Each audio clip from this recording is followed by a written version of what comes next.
Hello दोस्तों, नमस्कार। स्वागत है आपका आपके अपने YouTube चैनल पढ़ाई पाठशाला में। दोस्तों, जो विद्यार्थी, जो मेरे प्यारे साथी पीएचडी करना चाहते हैं या फिर यूं कहें कि उच्च शिक्षा में दाखिला लेना चाहते हैं, उनके लिए एक सुनहरा अवसर मिला है। साथियों, जो जिन विद्यार्थियों का नेट या फिर जेआरएफ की परीक्षा उत्तीर्ण नहीं है और वो यह सोचते हैं कि अगर नेट जेआरएफ हमारा नहीं है तो हम पीएचडी नहीं कर सकते हैं, यह उनकी सबसे बड़ी भूल है। साथियों, एनटीए ने दिल्ली विश्वविद्यालय, डीयू, जवाहरलाल नेहरू विश्वविद्यालय, जेएनयू, बनारस हिंदू विश्वविद्यालय, बीएचयू तथा बाबा साहेब भीमराव अंबेडकर विश्वविद्यालय के लिए पीएचडी एंट्रेंस टेस्ट का नोटिफिकेशन निकाला गया है, जिसकी परीक्षा एनटीए कंडक्ट कराएगी। जो साथी पीएचडी करना चाहते हैं, अपने विषय से संबंधित उच्च शिक्षा प्राप्त करना चाहते हैं, उनके लिए एक सुनहरा अवसर है। नेट या जेआरएफ की जो विद्यार्थी अभी परीक्षा उत्तीर्ण नहीं किए हैं या फिर उत्तीर्ण कर चुके हैं और उनको लगता है कि मैं इंट्रेंस के माध्यम से एडमिशन लेना चाह रहा हूं, तो वो भी ये फॉर्म को फिल कर सकते हैं। ठीक है। नेट जेआरएफ वाले विद्यार्थियों के लिए एग्जाम्प्टेड सीट्स होती हैं। वो विद्यार्थी डायरेक्ट इंटरव्यू देने के लिए भी जा सकते हैं। ठीक है। लेकिन जिन विद्यार्थियों का नेट जेआरएफ की परीक्षा में वो उत्तीर्ण नहीं हुए हैं, उनके लिए प्रवेश के लिए जो क्राइटेरिया है कि ये एनटीए के थ्रू जो 4 बड़े विश्वविद्यालयों का पीएचडी एंट्रेंस टेस्ट होगा, जो विद्यार्थी पास होंगे फिर उसके बाद उनका साक्षात्कार होगा या इंटरव्यू होगा, उसके बाद उन लोग का दाखिला हो जाएगा। साथियों, ठीक है। आइए हम थोड़ा इसके बारे में अन्य बातें जान ले। जो इसका फॉर्म फिल हो रहा है 9 अगस्त से हो रहा है। 9 अगस्त से लेकर 8 सितंबर 2023 तक, मतलब 8 सितंबर को 9 बजे तक यह इसका फॉर्म फिल होगा। आप इसके फॉर्म को फिल कर सकते हैं। 9 अगस्त मतलब स्टार्ट हो चुका है, फॉर्म फिल करना स्टार्ट हो चुका है। आप सभी जिन साथियों को पीएचडी करना है और जिनका नेट जेआरएफ है या नहीं है, लेकिन वो एंट्रेंस के माध्यम से एडमिशन लेना चाह रहे हैं, वो सभी साथी पीएचडी एंट्रेंस टेस्ट के लिए पीएचडी के फॉर्म को फिल कर सकते हैं। इसका जो लास्ट डेट है साथी, वह है 8 सितंबर को। 8 सितंबर को आप इसका पेमेंट कर सकते हैं। कितने बजे? 11:50 से पहले पहले इसका पेमेंट कर सकते हैं। तथा 9 और 10 सितंबर को अगर मान लो किसी विषय को लेकर, किसी नाम को लेकर या फिर मोबाइल नंबर, किसी अन्य चीज को लेकर आपके फॉर्म भरने में त्रुटि हो जाती है, तो उस त्रुटि को आप सुधार कर सकें, इसके लिए एनटीए ने आपको 9 और 10 तारीख को का समय दे दिया है कि 9 और 10 तारीख में आप अपने फॉर्म को करेक्ट कर पाए। ठीक है। सिटी आपको परीक्षा से लगभग 3-4 दिन पहले ही अनाउंस कर दिया जाएगा कि किस सिटी में परीक्षा है। लगभग सिटीज में यह परीक्षा होनी तय है, नहीं तो मंडल पर यह परीक्षा तो होनी ही होनी है। एडमिट कार्ड जो है 3 दिन पहले परीक्षा के डेट से 3 दिन पहले आपके पास आ जाएगा, एनटीए की साइट पर आ जाएगा। और अभी मानकर चलिए कि जो परीक्षा होनी है वह अक्टूबर में हो सकती है। साथियों, अक्टूबर में हो सकती है। और इस परीक्षा के विषय में जरा बात करें तो यह परीक्षा जो है 3 घंटे की है। साथियों, 3 घंटे की है। ठीक है। यह परीक्षा 3 घंटे की होगी और 3 घंटे में 100 प्रश्न रहेंगे। सभी साथी जो किसी भी विषय से अपना पीएचडी में दाखिला लेना चाह रहे हैं, उनके लिए यह बहुत महत्वपूर्ण प्रश्न है। यह बहुत महत्वपूर्ण चीज है कि कितने घंटे की परीक्षा होगी, कितने प्रश्न आएंगे। तो 3 घंटे की परीक्षा होगी, 100 प्रश्न आएंगे साथियों। ठीक है। और आंसर की और रिजल्ट सब कुछ अनाउंस हो जाएगा इस साइट पे, एनटीए की साइट पे, phdentrance.samarth.ac.in पे। ठीक है। आइए थोड़ी बहुत और इसके बारे में विशेष जानकारी ले ले।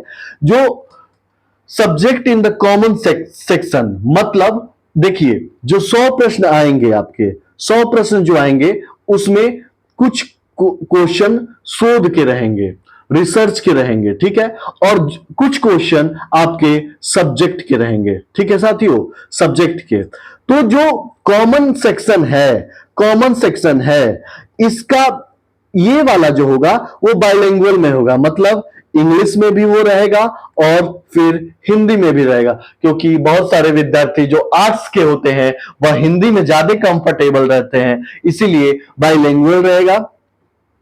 उसके बाद अब आप जो साइंस सब्जेक्ट है, साइंस सब्जेक्ट वो इंग्लिश में रहेगा, हिंदी में नहीं रहेगा साथियों। और उसके बाद जो अन्य सब्जेक्ट है, आर्ट्स सब्जेक्ट को छोड़ के, वो प्रॉपर अंग्रेजी में रहने वाला है, ठीक है। देखिए जैसा कि हमने बात किया, subject combinations for each paper, type of questions in each paper and mode of examination are given in table. देखो साथी, जो परीक्षा होगी वह ऑनलाइन होगी, ठीक है, ऑनलाइन होगी, ऑफलाइन बिल्कुल नहीं होगी, केवल और केवल ऑनलाइन मोड में होगी। और 100 लगभग there are about 100 subjects, 100 subjects हैं जो आपका सब्जेक्ट है, उससे आप पीएचडी में दाखिला ले सकते हैं साथियों। मतलब जो 4 विश्वविद्यालय है, एक ड्यू, दूसरा जेएनयू, तीसरा बीएचयू, प्लस उसके बाद बाबा साहेब भीमराव अंबेडकर यूनिवर्सिटी, ये जितने भी विश्वविद्यालय है उसमें लगभग 100 सब्जेक्ट है। 100 सब्जेक्ट पर आप किसी भी विषय में आप फॉर्म भर सकते हैं, और फॉर्म भी उसी सब्जेक्ट से भरेंगे जिस सब्जेक्ट से आप पोस्ट ग्रेजुएट होंगे। तो the question paper will have 2 section. देखिए जो आपका क्वेश्चन पेपर रहेगा वो 2 सेक्शन में रहेगा। मैंने अभी बात की कि फर्स्ट सेक्शन इज शोध से संबंधित रहेगा, रिसर्च से संबंधित रहेगा, second section is your subject. तो जो सेक्शन फर्स्ट रहेगा वो रिसर्च रिसर्च से संबंधित रहेगा, और सेक्शन सेकंड रहेगा वो स्पेसिफिक आपका जो सब्जेक्ट, जैसे कुछ विद्यार्थी हिस्ट्री से पीएचडी करना चाहते हैं तो उनका हिस्ट्री रहेगा, कुछ विद्यार्थी हिंदी से करना चाहते हैं तो उनके लिए हिंदी, कुछ इकोनॉमिक्स के, कुछ केमिस्ट्री के, जो विद्यार्थी जिस सब्जेक्ट के हैं, जिस सब्जेक्ट से वो पोस्ट ग्रेजुएट है, उस सब्जेक्ट से आप कर सकते हैं। अगले पर है 100 एमसीक्यू क्वेश्चन रहेंगे आपके इन इंग्लिश, जो मतलब इंग्लिश में रहेंगे, लेकिन जो कॉमन सेक्शन है शोध का, रिसर्च का, वह बोथ लैंग्वेज में रहेगा, हिंदी और इंग्लिश दोनों में रहेगा। और ऑल क्वेश्चंस आर कंपल्सरी, 100 के 100 क्वेश्चन आपको करने पड़ेंगे। Duration of examination 3 hour, 3 hour का पेपर होगा, और इस 3 आवर में 100 क्वेश्चंस आपको करने होंगे, ठीक है। And candidate can choose the maximum of 3 courses subject to 1 course in slot as per the time table. Time table के अनुसार लगभग 3 सब्जेक्ट में आप फेल कर सकते हैं। फिर रिजर्वेशन पॉलिसी सेम रहेगी जैसे सेंट्रल यूनिवर्सिटीज की रहती है। अगला सेक्शन है no negative marking would be done, कोई भी निगेटिव मार्किंग इन 100 क्वेश्चन में नहीं रहेगा साथियों।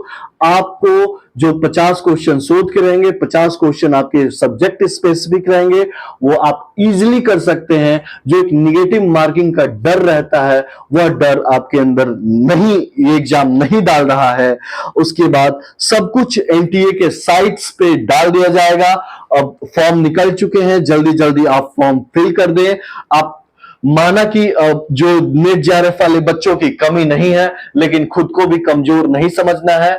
जो बच्चे टॉप 10 में, टॉप 15 में रहते हैं काउंसलिंग के दौरान, और अब तो 4 यूनिवर्सिटीज के एक साथ form NTA conduct, paper NTA conduct करा रही है। तो दोस्तों जो टॉप 15 में रहेंगे, 50 में रहेंगे, 50 में रहेंगे, उनका सिलेक्शन तो पक्का है। यह मान के चलिए जो पीएचडी इंट्रेंस टेस्ट होगा वो ऑनलाइन होगा। इंट्रेंस टेस्ट के बाद आपका इंटरव्यू रहेगा। आप एक अपना चुनिंदा टॉपिक एक चूज कर लें जिस पे आपको शोध करना है, उस शोध पे सिनॉप्सिस बना के आप उसको फॉर्म को फिल कर दें। साथ ही ये जो जितनी भी सूचनाएं हैं इस साइट से आप जरूर जुड़े रहें। इस साइट पे सारी सूचनाएं आपको दे दी जाएंगी। उसके बाद साथ ही कुछ इंपॉर्टेंट चीजें तो नहीं है। मैं एक दो चीजें और बताऊंगा इसमें कि जो 9 से लेके 8 सितंबर तक फॉर्म का लास्ट डेट है। 9 सितंबर और 10 सितंबर को आप कुछ मिस्टेक हो जाता है आपसे तो करेक्शन कर सकते हैं। परीक्षा बेहद आसान होती है, शोध के क्वेश्चंस बेहद आसान होते हैं। आप इजीली कोई भी शोध की पुस्तक एक निकाल ले, पढ़ ले। अगर आप नहीं ढूंढ पाते हैं तो कमेंट बॉक्स में या फिर मेरे टेलीग्राम चैनल पे आप जुड़ के उस पे कमेंट करें। मैं जरूर शोध की जो किताब होंगी, जो स्पेसिफिक किताब होगी, आपको मैं रिकमेंड करूंगा। साथियों, एक चीज और मैं बताना चाहूंगा, इसके लिए कोई विशेष तैयारी नहीं मांगता है। यह परीक्षा कोई विशेष कोचिंग की तैयारी नहीं मांगता है। जो सब्जेक्ट ग्रेजुएट लेवल पे, जो पोस्ट ग्रेजुएट लेवल पे जो आपने पढ़ाई की है, बस और बस वही आपके विषय के प्रश्न आएंगे साथियों।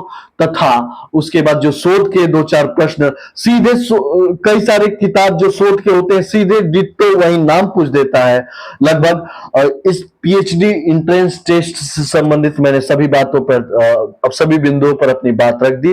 किसी की कोई उलझन हो, किसी का कोई प्रश्न हो तो हमारे टेलीग्राम चैनल या फिर इस यूट्यूब के कमेंट बॉक्स में कमेंट कर सकता है। मुझे समय मिलते ही मैं आपको उसका उत्तर जरूर दूंगा। धन्यवाद साथियों, जुड़े रहें पढ़ाई पाठशाला के यूट्यूब चैनल से और टेलीग्राम चैनल से साथियों। ठीक है, ओके, धन्यवाद।